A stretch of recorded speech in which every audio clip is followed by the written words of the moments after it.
कडीवरती महाराष्ट्राच्या संघाचा विजय प्राप्त करत उत्कृष्ट कामगिरी। नुकताच 19 सप्टेंबर ते 21 सप्टेंबर रोजी जनता कॉलेज मलकापूर येथे पार पडलेल्या आट्यापाट्या 32 मुली व 25 मुली राष्ट्रीय नॅशनल सब ज्युनियर क्रीडा स्पर्धांमध्ये महाराष्ट्र राज्य संघाची विरोधी संघांना पराजित करत यशाची प्राप्ती झाली आहे। मुलांच्या व मुलींच्या दोन्ही संघांनी प्रथम क्रमांक प्राप्त करत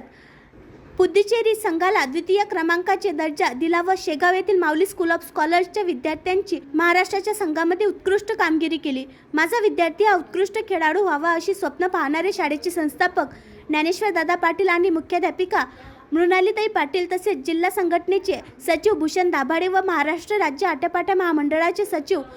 अमरकांत खराटी यांनी महाराष्ट्राच्या विजय संघ आणि विद्यार्थी श्रेया माडी, अनुराग मापारी व शाळेचे क्रीडा शिक्षक विश्वजित ठाकूर यांचे कौतुक केले व हार्दिक शुभेच्छा दिल्या। आणखी नवीन व्हिडिओ पाहण्यासाठी आमच्या देशमुख एक्सप्रेस न्यूज